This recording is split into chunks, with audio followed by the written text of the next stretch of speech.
Yes, my name is Roger Ellis, and I'm the chairman of Voter Services with the League of Women's Voters, Tennessee Valley. And I'm also on the state board as Voter Services for the education side of it. Well, good afternoon, and thank you for attending the Zoom meeting. Please wait till the presentation is over to ask questions or write them down as we go along, and you can ask for them after the meeting. Today, we're going to be talking about voter ID requirements, how to obtain a voter ID, election dates for the general election, and how to verify your voter information. Now, July's training, we covered voter registration, voter rights restoration. And this meeting, we're going to be covering voter ID requirements, free voter ID, the 2024 election dates and deadlines, and verifying your voter information.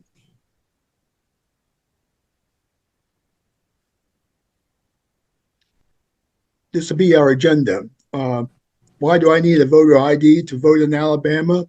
Where can I obtain the Alabama voter ID guide? What form of IDs are valid at the polls? What if I don't have any kind of required ID to vote? How do I obtain a voter ID card? When do I get my free voter ID? We'll be talking about the 2024 election dates and deadlines. We'll be verifying your voter information. What happens if there is no information? Why did my polling location change? What does inactive mean? Using a QR code and having a voting plan. So let's start off with our U.S. Constitution, when it first was developed by forefathers. On Article 1, Section 4, Clause 1, they came out with a time and place and manner of holding elections for senators and representatives shall be prescribed in each state. And this is why every state is now different when it comes to voting. Some states have you're registered to vote the same day you vote, and you have, like Alabama, you have to have a voter ID. And this is why this happened. And in 1869, the 15th Amendment became law. That gave the rights of citizens of the United States to vote shall not be denied or abridged by the United States or by any state on account of race, color, or previous condition of servitude. Soon after the 15th Amendment to the Constitution became law, the Jim Crow laws were enacted. And these have been around for over 100 years and basically wanted to disenfranchise the African Americans who just got their voting rights.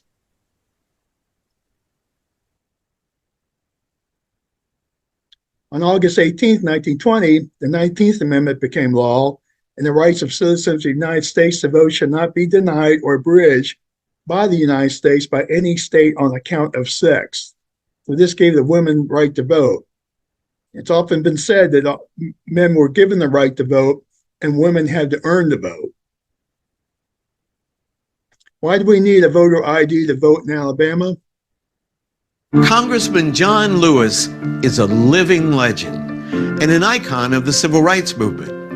A central focus of Lewis's activism has been the fight for the right to vote, a right that until 1965, generations of African Americans had been denied. When John Lewis was a teenager, he read in a comic book about what Dr. King had been doing in Montgomery. And he went to his parents and he says, I want to be part of this. By 1963, John Lewis had helped organize demonstrations and sit-ins across the South. When he was elected chairman of the Student Nonviolent Coordinating Committee that same year, he became one of the Big Six leaders of the civil rights movement and helped plan the March on Washington. At age 23, Lewis was the youngest person to speak at the event. But his most defining moment came 2 years later, when he turned his attention to voting rights and helped lead a dangerous civil rights march from Selma to Montgomery. John Lewis was on the front lines of the 50-mile march, starting in Selma to Montgomery, demonstrating the murder of Jimmy Lee Jackson, a young African-American who was killed by a state trooper, but also the denial of African-Americans' right to vote across the South. If they could get the nation to zero in on Selma, Alabama, a place that had a large black population and very few African Americans who were registered to vote, then perhaps there could be some action. As activists marched across the Edmund Pettus Bridge, state troopers tear-gassed and beat them on what came to be known as Bloody Sunday. Lewis himself was severely beaten, suffering a fractured skull. 8 days after Bloody Sunday, President Lyndon Baines Johnson introduced the Voting Rights Act in Congress, and he would sign it into law in August 1965. Today, we strike away the last major shackle of those fierce and ancient bonds. The Voting Rights Act of 1965 was written on the road from Selma to Montgomery. The government responded and reacted to the power of the people. John Lewis has helped secure the right to vote for millions of Americans. He's been on the front lines of the fight for civil rights for over 50 years. And the last time I checked, he was still fighting. Too many people struggled, suffered, and died to make it possible for every American to exercise their right to vote. And we have come too far together to ever turn back. We must stand up, speak up, and speak out.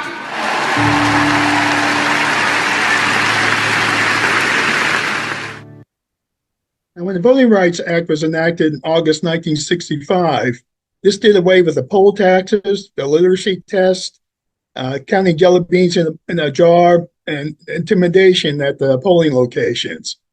Everyone who is eligible to vote can vote. The states recognized by the Voting Rights Act for disenfranchising voters were Alabama, Alaska, Georgia, Louisiana, Mississippi, South Carolina, and Virginia.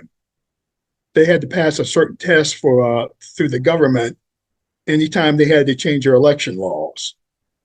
In July 1971, the 26th Amendment was passed, and what that did was give the right of citizens of the United States who are 18 years of older to vote and shall not be denied or abridged by the United States in any state or account of age.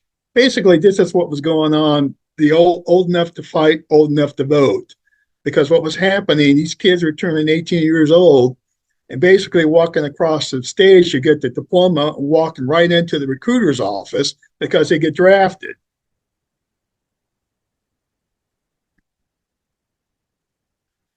So, and then on June 25, 2013, the Voting Rights Act was gutted by the Supreme Court. What happened, the Supreme Court held that it was unconstitutional to use a coverage formula in Section 4B of the Voting Rights Act. Now, that pertained to the states I just mentioned, and Alabama was one of them.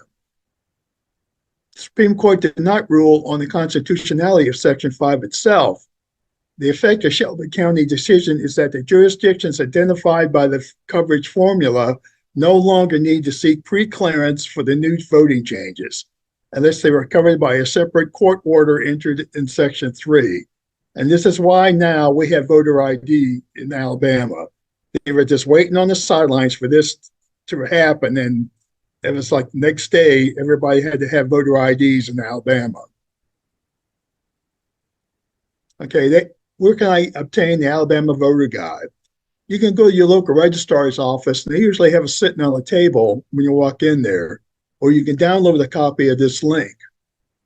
If you need more than 15 copies, if you're doing a voter service event, you can email Bernard McCaster at sos.alabama.gov. We'll be using the Alabama Voter Guide for this reference. In Alabama, the most common form of voter ID available is an updated Alabama driver's license. One can use an Alabama driver's license even if it has expired less than 60 days. A valid Alabama voter ID card, and a valid state issue ID. What forms of IDs are valid at the polls?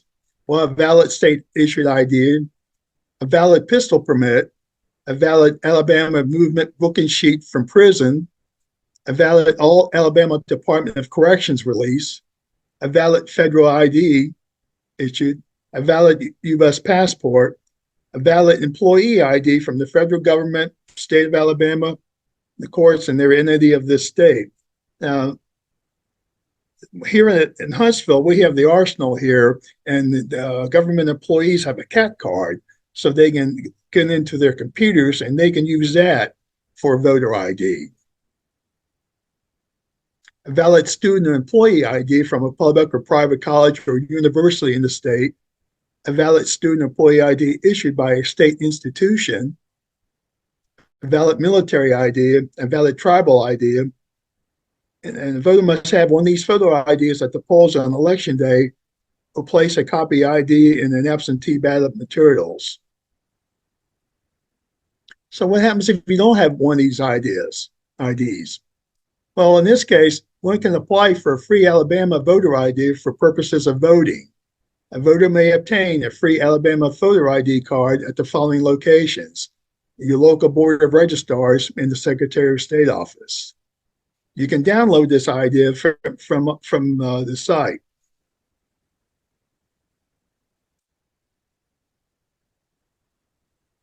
Now, it's kind of strange way they've got this organized. When you look at this or hand it to somebody, the first thing they want to do is start filling the thing out. And you can see they're asking for the eye color, the gender, weight, application date, and all that. But once you get down here on the second page, this tells you you can only receive a free Alabama voter ID card if you're registered to vote in Alabama and do not have any of the following. So they'll list all the things you can't have, which I think is confusing. You should have this first, then fill it out.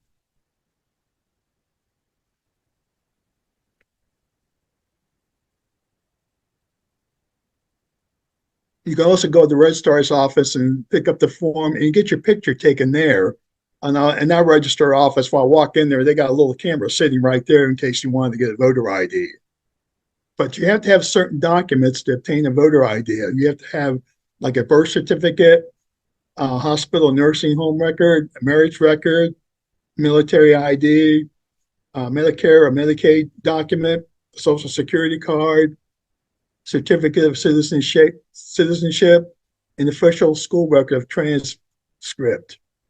Also, the Secretary of State office has entered into an agreement with the Alabama Department of Public Health, whereby a free birth or marriage certificate will be provided to the processing or issuing agent when a voter needs one of the documents. So if you have to have a birth certificate or marriage certificate, when you go try and get a voter ID, they should be able to contact the Department of Public Health and have one faxed to them.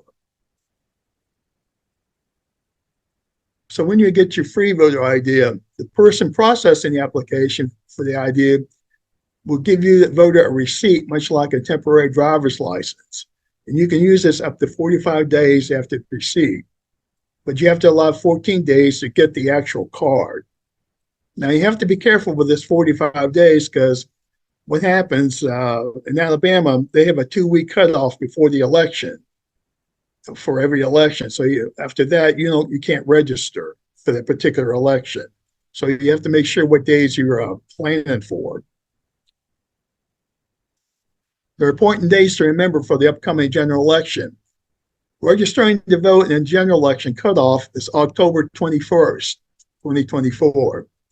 The absentee voting begins no later than September 11th, 2024, so that's not far away. The absentee application mail delivery deadline is October 29th, 2024. The absentee application hand delivered deadline is October 31st, 2024. And if you want to hand deliver a deadline, November 4th, 2024. The absentee ballot delivery deadline, November 5th, 2024, and must be postmarked no later than noon. And then you have the Absentee Uniform and Overseas Citizens Absentee Voting Act. Now, all these states are located in the Alabama Voter Guide. So say you already registered and you got your little white card and you got a few more months before the election. So what is it you might need to do? Well, it's a good idea to verify your voting information. So how do I go about doing that? Well, you can check your voting information. You can go to the Secretary of State website by using this link. Checking your voter information is getting to be as important as register to vote.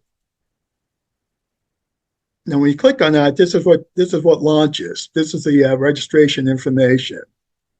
So what I like here too, they have a little link. If you're on the wrong page, you can go to their voter registration page if you click on that. But all you have to do here is put your name, your last name, your birthday, and click that you're not a robot and hit look up. It's like John Doe here. Okay, this is what pops up. Now, you first thing you want to do is make sure they have your name correct. And the second thing, make sure they got your address correct on this.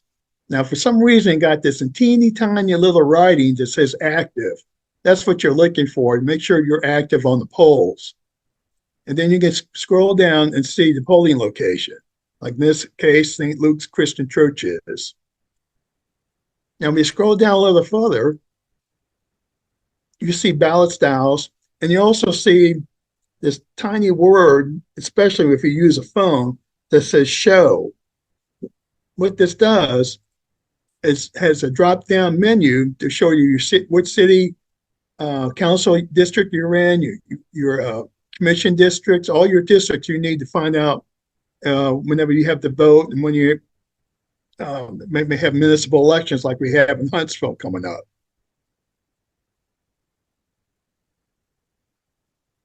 Now, sometimes when you check it, you'll see there's no information, and what's happened, you've been purged, and you have to re-register to vote. Alabama is a use or lose state when it comes to voting. In Alabama, there are more than 3.5 million registered voters. You may think you're one of them, but as our Nolan Crane found out, people getting purged from the list daily. If you didn't vote in the last presidential election, your registration status may be in question. A lot of people here in the Tennessee Valley view voting in elections as a duty and a privilege. But if you sat out during the Biden-Trump election, you might have issues voting in the coming up primary. People are removed from the voter rolls because of lack of participation. And that process takes place in January after each presidential election. And it's a process that we use because it's prescribed by the federal government. Since 2015, Alabama Secretary of State John Merrill says his team has removed more than 1.4 million voters from the rolls. We removed those people from the voter rolls because they moved out of state, they passed away, or they've been convicted of a disqualifying felony. During Wednesday's Madison County Commission meeting, Violet Edwards announced she's heard of people who were wrongfully removed. She's aware of lawsuits against the Secretary of State to fix the problem. What we found is there were a lot of people in Madison County, namely a lot of our students who move often, who were purged from that list, and so they got to the polls only to find out that their names were on the roll. John Merrill says his team did nothing wrong. Madison County Probate Judge Frank Barger says there are easy steps you can take to make sure you're registered and eligible to vote in the primaries scheduled for May 24th. If you need to verify your registration, it's as simple as going to MadisonCountyVotes.com or to AlabamaVotes.gov, and you can verify your registration online. Reporting to Madison County, Nolan Crane, WAFF 48 News, on your side. Hey guys, JD Vance here, your VP nominee. So Alabama is a use or lose state, and that's why it's very important to keep checking your voter information. I check mine at least once a month. Okay, so why are your polling locations changing? Well, due to the growth in population in Alabama, polling locations have to be changed to accommodate the large voting crowds. If your polling location place has been changed, you should have received a white card in the mail from the registrar's office notifying you of the change.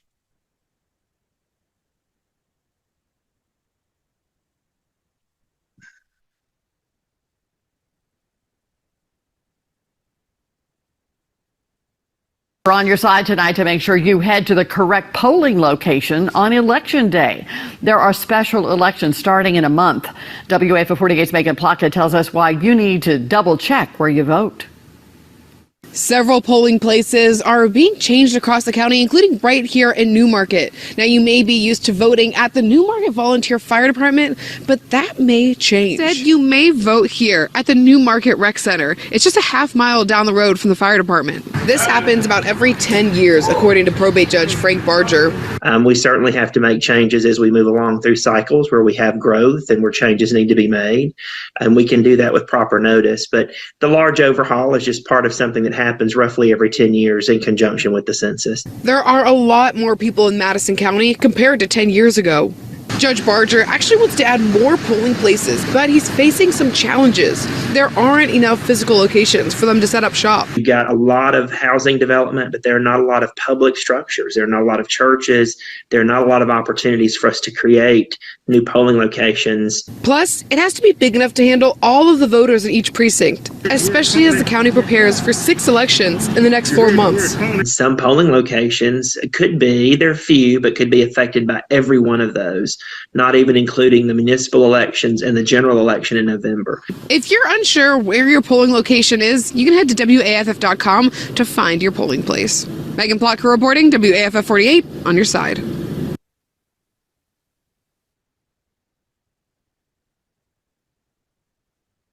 So if you check your voting information and you see something that says you're inactive, what does that mean? This is the most common problem we see when voters check their voter registration information. The first thing they usually say is, I just voted in the June primaries, why am I inactive? Since the voting rules are always being updated, it's possible mistakes are made. If this happens to you, you have to re-register to vote. Don't wait to check your voting information a week or so before the general election. What's happened, which I've seen happen, is people start getting excited and all of a sudden they decide they want to vote and they want to register and check their information. But what's happening, you may have crossed into that voter registration cutoff. If you need a change, you can't do it because they cut it off for that election. If you do have it, you do have to re-register to vote. And the SRS website has been known to also go down before the election because it crashes because of all the people checking. Now, what we use out in the field, we use a QR code to check voter status. It makes it easy for a voter to check their voter information. You don't have to ask their birthday or anything like that, and it's pretty quick. And they can also take a picture of it and take it home. When you do vote, have a voting plan. Know the location of your polling place. At least have someone give you a ride or call Uber, whatever you need to go to your polling place.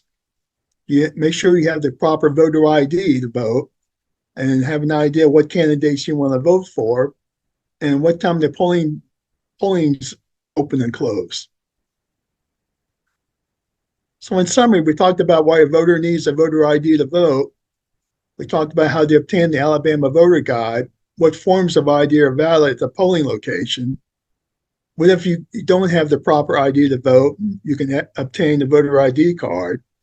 When the voter receives a voter ID card, the 2024 election dates and deadlines, verifying your voter information, polling location changes, and what happens if you've been purged or placed on inactive, and make sure you have a voting plan.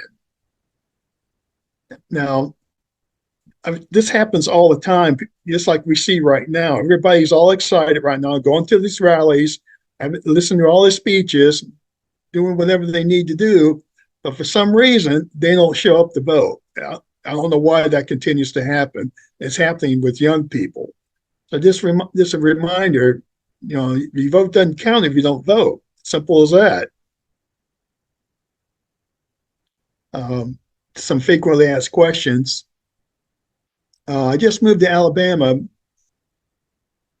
and I want to vote in the next election, but I don't have an Alabama driver's license. Can I still vote? Yes, a valid state issued ID, Alabama or any other ID or military ID. I just got a speeding ticket and a policeman took my driver's license. How do I get a voter ID card? Well, you can go to the nearest registrar's office and you can get a voter ID card. You will have to bring certain documents such as a marriage certificate, Medicare card, or Social Security document to get a voter ID card. But if I pay to get a copy of my birth certificate, isn't that considered a poll tax? The Secretary of State has an agreement with the Alabama Department of Public Health whereby a free Alabama birth certificate or marriage certificate will be provided to the issuing agent. How can I check my voter status? You can go to the Secretary of State office website, enter your name and birthday, and click on Look Up. How do I find my polling location? You can go to the Secretary of State website, enter your name and birthday, then click on Look Up, then scroll down to see the word Show in the lower right-hand corner, and you tap on Show, and it'll have a drop-down menu to see all your districts. So next session is going to be on September 16th. And that's just around the corner. And we'll be talking about split ticket or straight ticket voting, disability voting rights, and looking up sample ballots. So we have any questions? I think Brian does. Brian had a question, and then I threw a couple of questions into the okay thing, and there may be some others. Brian, you go first. I've seen this, and I don't know where it's coming from, a couple places in the last week on the absentee voting slide. It says that it has to be postmarked by noon on election day. I think that's a UOCAVA requirement. And if you're voting basically in Alabama absentee, it has to be received by noon on election day. Okay. So I don't want people to think, gee, I'm 2 days before the election or Monday before election. As long as I throw my ballot in the mail today, I'll be good, because that will not be the case. I remember Deborah Kaiser here saying that she checks the mail at noon on election day, and if it's not there, then you don't count. I mean, your vote ballot will not be considered. Yep. So that gets back, I guess, to what Brian's saying. It's the U.S. Postal Service delays are, you really don't want to wait till the last minute, or else you'll end up, missing the opportunity to vote if you wait till the last minute and then drop it in the mail. Right. Well, especially now, because some of the post offices around here have shut down the drop boxes because people are what they call phishing. We're going in there and taking mail out of there. So now you have to walk inside to drop off a letter. Yeah. And all mail, like up here in Huntsville, every single piece of mail goes to Birmingham before it comes back here. So you could have multiple trips before it gets to where you need it to go. Any more questions? There was another question. I was wondering if you could talk about if a registered voter that's showing inactive, if they show up to vote on election day, can you address the revalidation process on that? Or they will have forms there you can fill out to make sure you can vote that day. So if you're inactive, you're still registered. You just need to fill out the form they give you. If you're at that same address, then you can update can update that form on election day, and it'll be updated on the record. The other question was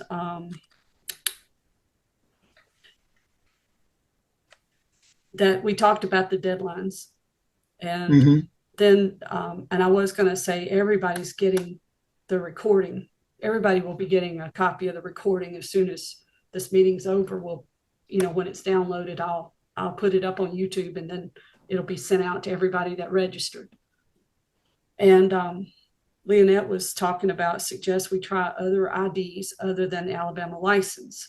I tried to use military ID once, and it would not scan, so I reverted to Alabama driver's license.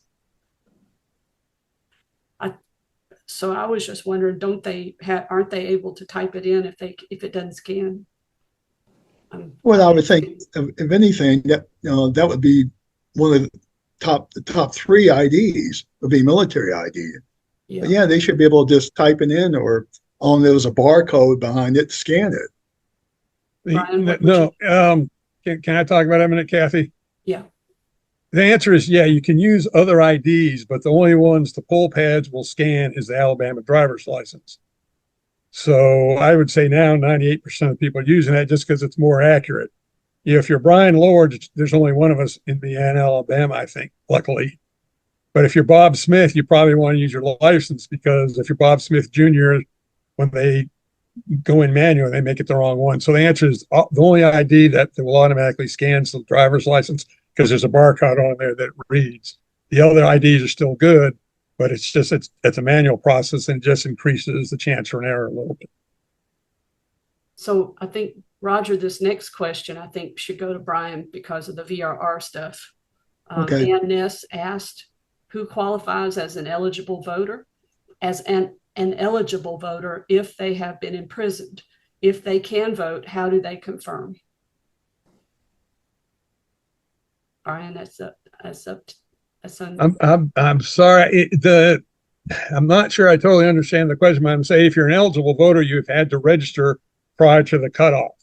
So if you've registered prior to the cutoff, you should be able to check and make sure you're eligible, and then just go ahead and vote. I don't know. Well, they were asking about incarcerated people who are incarcerated.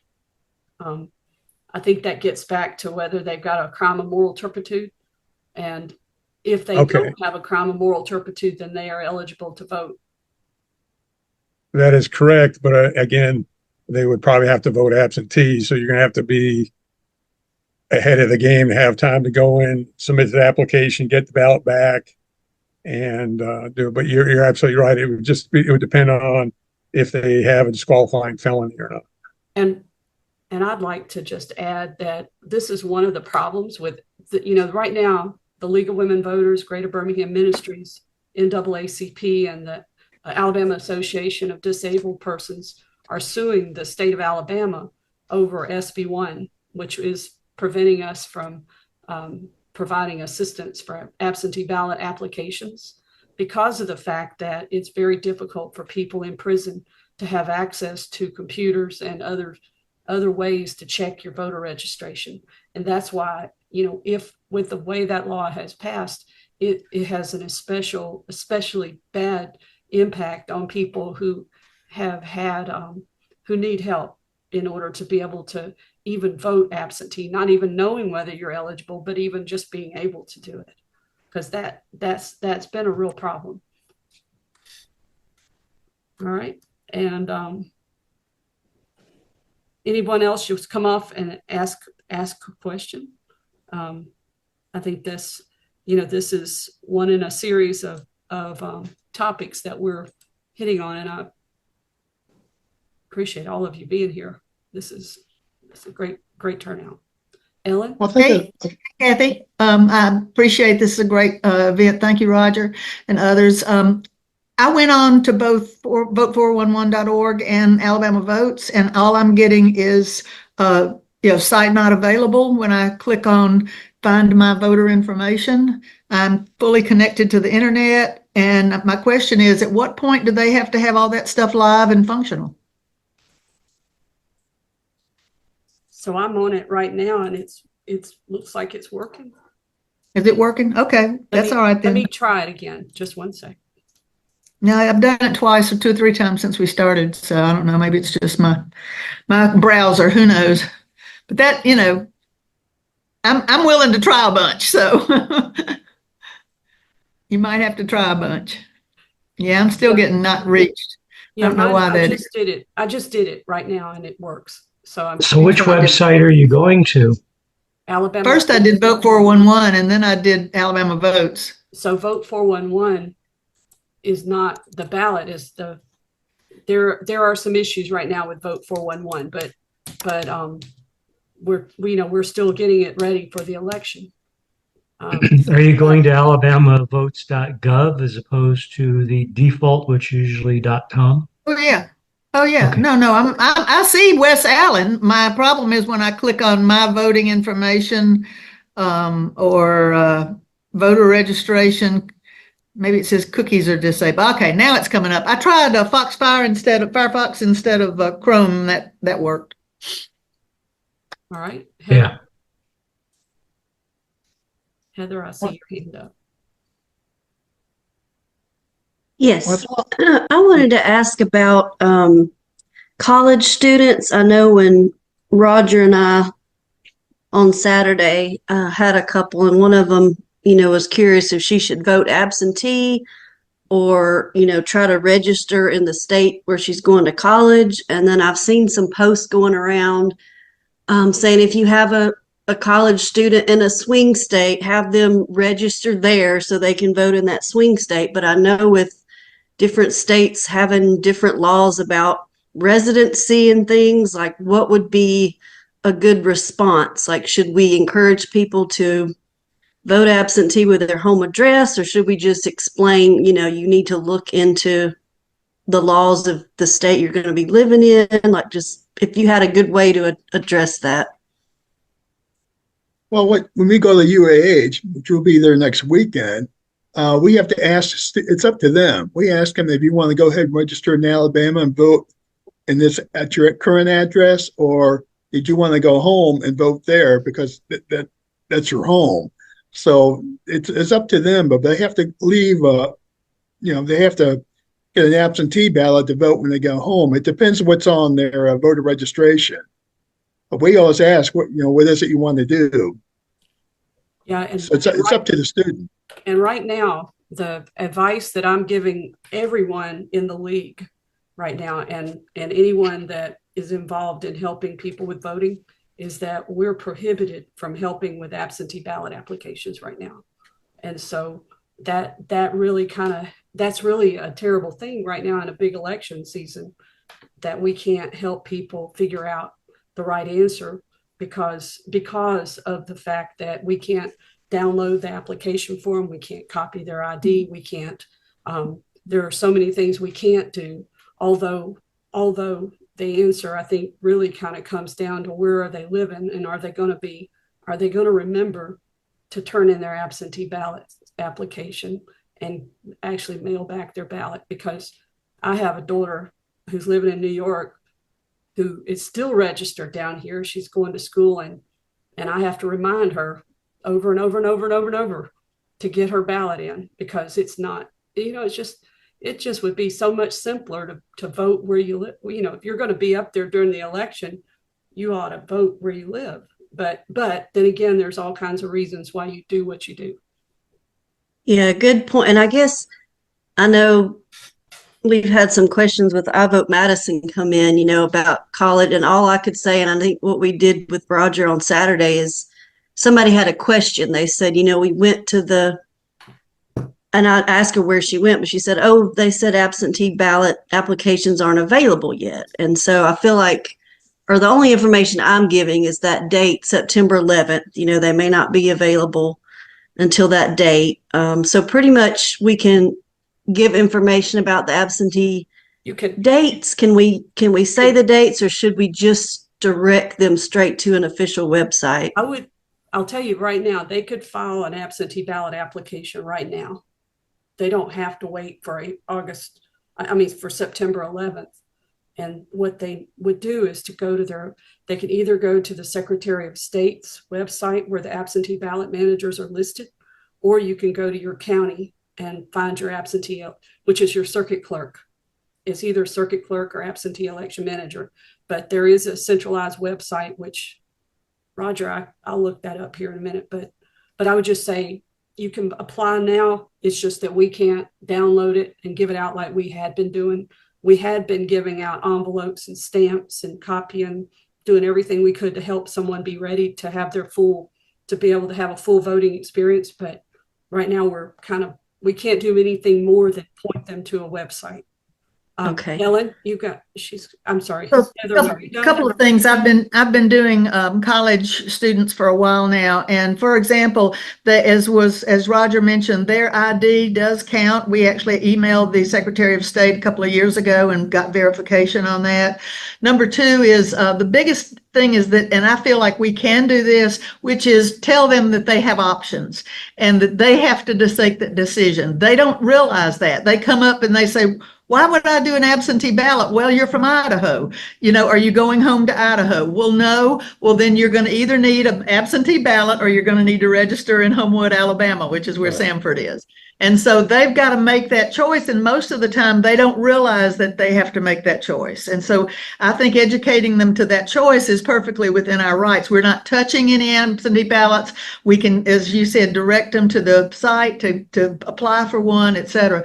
We did notice that Georgia students typically went home to Georgia because they had early voting and they could go the weekend before the election and vote in person in Georgia. We also note that if they're in Alabama, if they're from Mobile and they're now going to school in Birmingham, if they have that Alabama driver's license, they can go online and change their polling place. Bear in mind, they still have to leave campus on that Tuesday to go physically vote. And not all students want to do that because they have tests or they have, they're working or whatever other reasons. So absentee ballot gives them more flexibility in terms of the timing, but they do have to make that decision and then they have to follow through with which process they choose to follow. The other thing we've noted, and I learned this from Gene Johnson and others early on, is how long these processes take. Even though they'll say you have till X days before, and I think this was brought out earlier, you've got to allow yourself literally another week on both points, application level or 2 weeks or 3 weeks, because things take a lot longer than they are billed to take in the process. So we agree that college students are often novices at voting. They haven't voted locally, they haven't voted. Oh, one other thing. We also found out that the address for their absentee ballot had to be their dorm. It could not be a post office box like their, box 1001 Sanford University, 800 Lakeshore Drive. That will not fly at the State Department. So they have to find out what their dorm address is. I don't know those. The university doesn't let me have those. So somebody's got to figure that out, including their dorm room number. And then lastly, oh gosh, I forgot the last point I was going to make. A lot of our students, if they are from out of state or from far away, even inside Alabama, they will get their parents to request that. Now, my understanding of SB1 is that that's okay. If their parents do the application and then send them the absentee application or the absentee ballot, that's doable, but because they're a first line. That's not true. That's not true. Okay, so thank you for correcting that. And it was almost all fine, but when you said to apply for it and send it to them, that's not right. They are not allowed to sign. Parents cannot sign for their adult children at all. Great point. Great point. And we got a lot of questions on, whether or not Alabama law would apply to a student from out of state if they're trying to get an absentee ballot out of state. And to my knowledge, it does not. Is that accurate? Say that again. So if they're from Idaho, I use Idaho for some reason, but if they're from Idaho and they call their mom and say, hey, mom, get me an absentee ballot and send it down here to my Sanford dorm, again, is that illegal because it's Idaho? So I'm not going to talk about, I don't think we ought to even encourage anybody to get their parents to sign anything for them.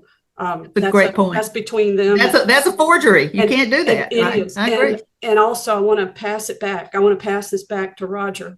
And then I think Debbie had her hand up. And then I also had a question in here about wanting me to talk about the express vote machine. And Roger, when you're finished, if you've got something you want to add to this, then I'll talk a little bit about the disability voting machines that are every precinct, every polling place. Well, I did see a question, somebody asking if they turned 18 on or before the election. I know somebody that happened to. He already registered, sent his form in when he was like 17 and a half.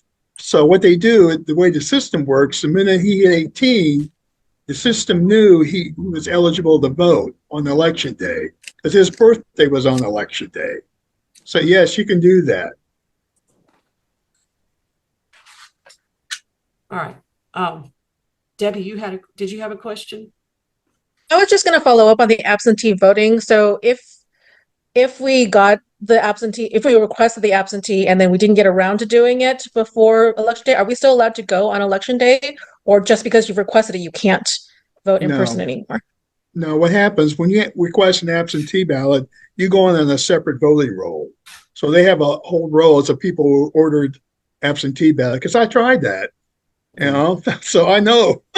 What they let me get, Debbie, the answer is yes, you can. You have to vote a provisional, and they will check with the absentee election manager to see if he received back the absentee.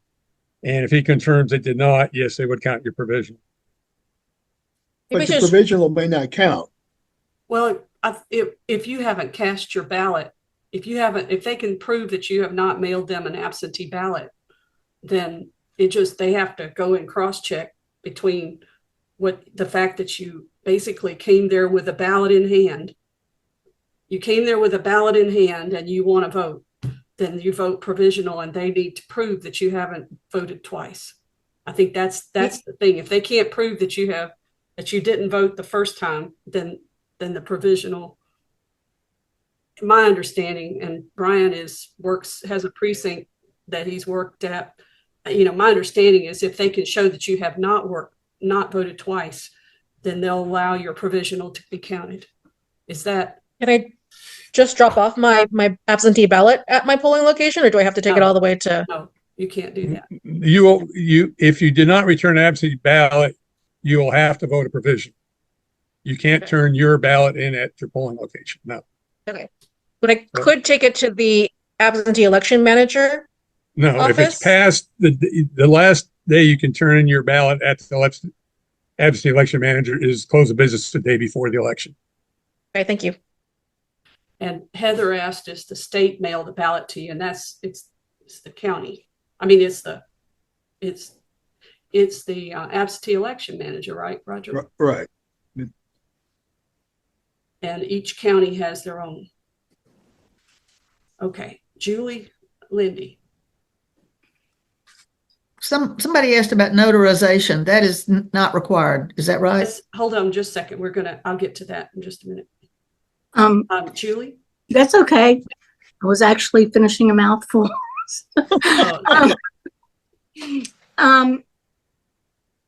I have registered a few people this year, and I registered a number of them in 2020 in the last election. And on that voter registration form, there is information like what is your race, what is your gender, what is your phone number. I've been advised that that's not required information to provide to register to vote. And I feel like, sometimes people don't answer that, and that's fine. I mean, I guess my question is, are there requirements that are going to subject them to like being ineligible to vote if they don't fill out every single question? Because I tracked in 2020 I followed up with all the voters I registered and like who was rejected and who wasn't. And I was surprised at the number that were told they were ineligible to vote and why. And I'm trying to track it again this year. But how should I respond when those things come back to me blank? Well, what I've experienced as far as the checking male or female or what race, those aren't required fields. Now, for the phone number, I would definitely put that in there in case they have to call you and say you made a mistake on this form. You may want to come back in, or at least have the option of correcting the form itself. But yeah, there's a lot of information on there that's not required. It's the same as the online voter registration. They ask it, all these questions, but a lot of it's not required. Email address, etc. Right. So where do you find what exactly is required?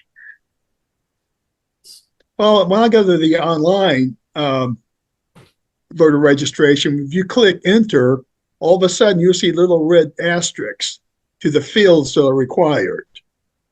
Okay, you're talking about online registration. Online registration, right. And it should be the same for the voter registration, the paper one. Okay. So I will say that in the past, I've talked to the registrar here locally, and she kind of hemmed and hawed, but the fact is that, like Roger said, the online voter registration form is very explicit on what's required and what's not. And I'll take a look at it. Thank you. And Kathy, if you go to the Secretary of State's website, they have a handout for conducting voter registration drives. And in that document, they tell you what's the required information stated in there. And that was actually, I will drop a link to the video from last month, because that was covered during last month's discussion. Also, it'd be good. And if you want to, I'm just sitting here thinking, I believe we sent out all the charts for that as well, but I can drop the presentation that included that in there in this month. All right. Yeah, I saw there was a question. Just one sec, Ellen. Up ahead, Laura Hill. I want to fill up on Julie's before you go to another topic, if I can. Just briefly. Okay. So, number one, I would be very cautious, unless I'm a certified registrar, to saying I registered someone. They registered themselves. And we can talk them through that process to some degree, but we can no longer fill out things for them. So therefore they are the one filling it out. And that's sort of like, is that not accurate? We're talking absentee ballot applications today, but voter registration forms, you can help people fill out the form if they are unable, if they're illiterate or they're blind, or if there's any reason why they need your help to fill out the voter registration form or any of the other forms. As long as on the voter registration form, there is a block where you can provide assistance, and you put your name, and I always recommend people put their phone number there as well, so that the registrar knows who you are, and they know who you are. Like, I bet you Linda Hairston knows who Roger is. Oh, yeah. Yeah. I mean, you just get to know they get to know you, and then they call you up and they say, what is this? And then you explain yourself, and then it's kind of, sometimes it makes you feel like they're really being picky. But I just wanted to say, you're right, as far as filling stuff out, and it actually, when you say registration, the only one I've been lectured to many times by the registrar here, that you don't say you're registering anybody. All you're doing is taking applications for registration, because Alabama is an opt-in state, and the registrar is the final arbiter on who's actually registered to vote. So so we're actually helping people fill out their registration applications and their absentee ballot. And we're not doing absentee ballot applications at this time, but I think the main thing is that we're sort of like helping election officials do their job. And that's why they need us too. That's why, yeah. All right. So Roger, there was a question from Laura Hill that says, is it still possible to register with a paper application with either a driver's license from any state or the Social Security number? Yes, you can do that. All right. And then there was another one. It says, and I think I addressed SB1. The main thing when we're talking voter registration is not addressed by SB1. It's only absentee ballot applications that we've been advised to stand down on helping people with absentee ballot applications, except for pointing them to the link. We can, you can say, go here or go to your circuit clerk to get a copy of your absentee ballot application. But there's no restrictions from what we've always done on voter registration because of SB1. What was another question? Well, notarization. And all right, I'm looking for it. That was a question about Marva. I think you asked that, didn't you? I don't talk about. So Roger, talk about on the absentee ballot application. There's no notary required. But well, it's either two witnesses or a notary. That's the affidavit. Oh, yeah, the affidavit, yeah. So can you talk about that with the folks here as far Sure. as how you can get around having to have a notary? Well, once you apply for your absentee ballot, once you get what you'll get is a big envelope that has several other envelopes in it. But you also get this affidavit that you have to take a sworn pledge and all that on it. But also on the affidavit, there's two areas you need two witnesses, and they can sign for that. Or like here, I can take it to the Redstone Credit Union, and they'll notarize it for free. But it's either the notary or the two witnesses. And a lot of people get a little intimidated with that because, first of all, affidavit's a legal term. And then I've even had somebody ask, if I sign as a witness, can they come back and track me down? I've had that happen too. Does the witness have to be an in-state Alabama resident? I don't think, no, it doesn't say that anywhere. They have to be over the age of 18.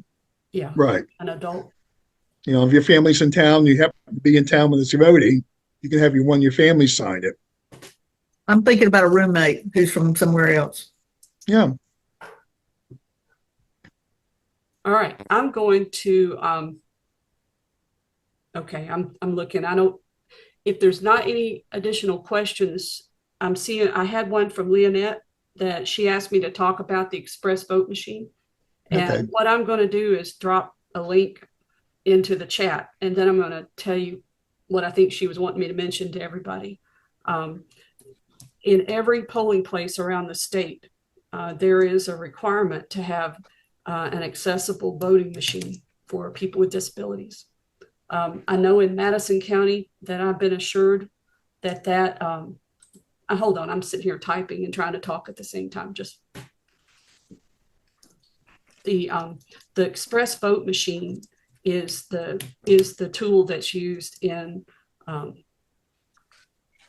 Madison County, and I believe it's the same machine that's used throughout the state.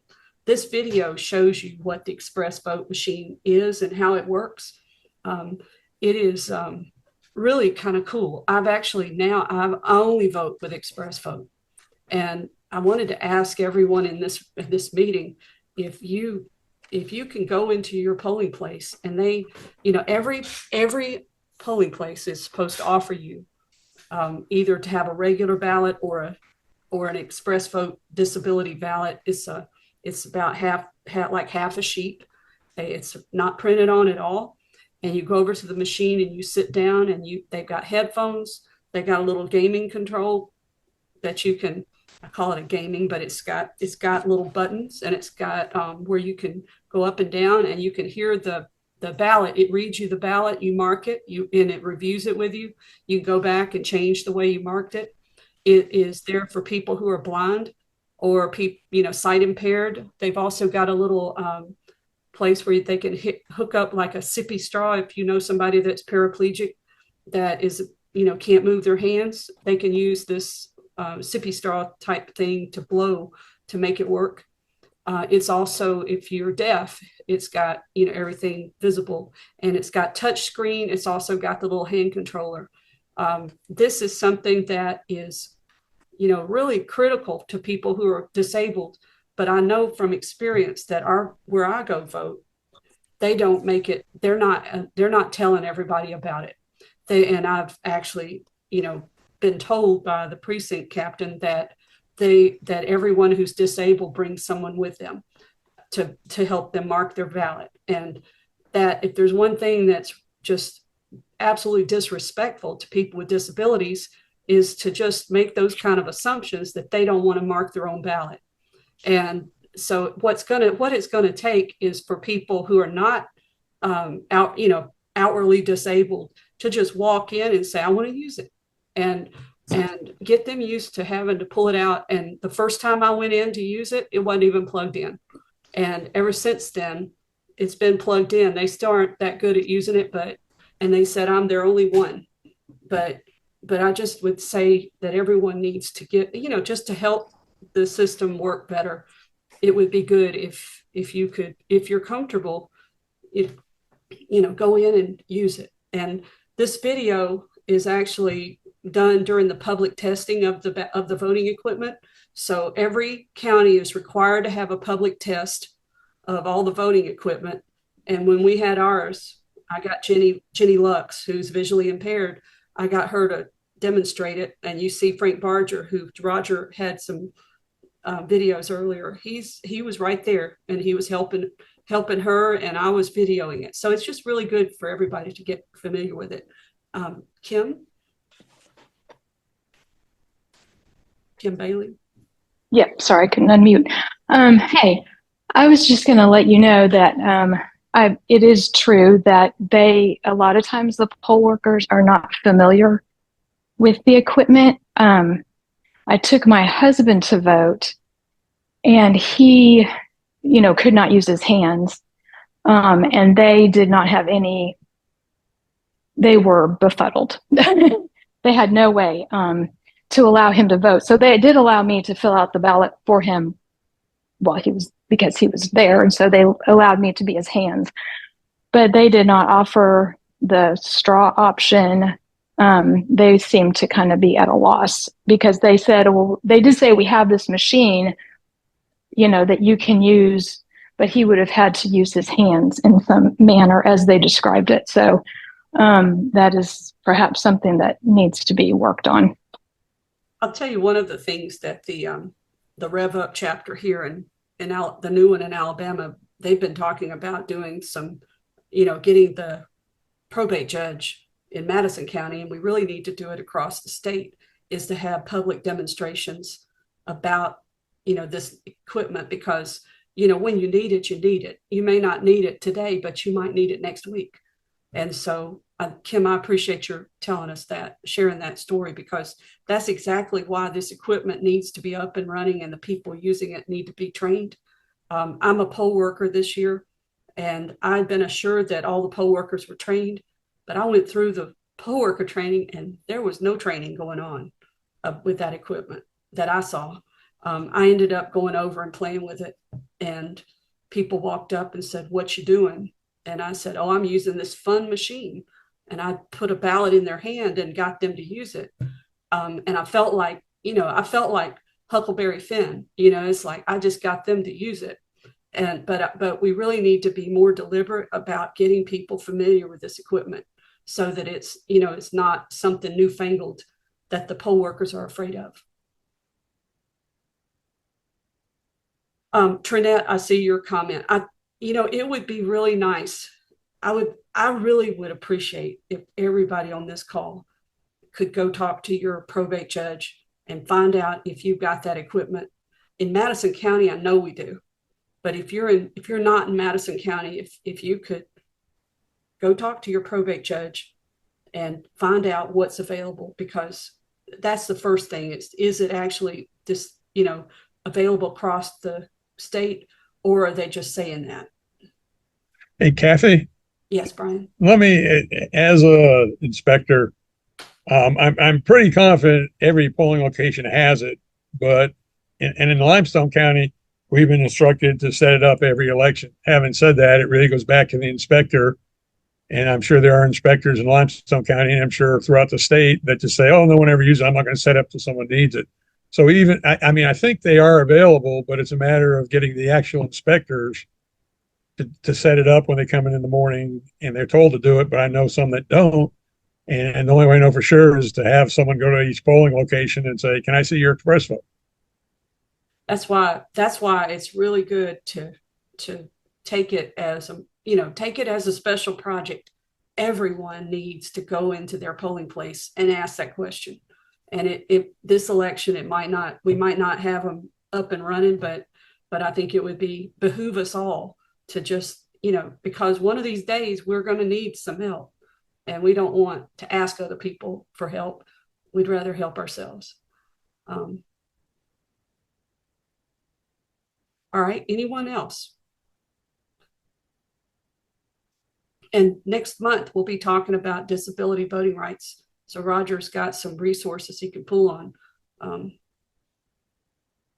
Yeah. To help, we're going to try to lay out the full story on disability. Basically, what are the rights of people with disabilities going to the polls, either voting absentee or registering to vote. Sometimes it's not just at the polling place. You're looking at, even when you're going to the registrar's website, is it accessible? I mean, there's a lot of things that go into, quote, accessibility. All right. Roger, thank you. I sure appreciate your taking this on. And well, thank you to everybody for attending.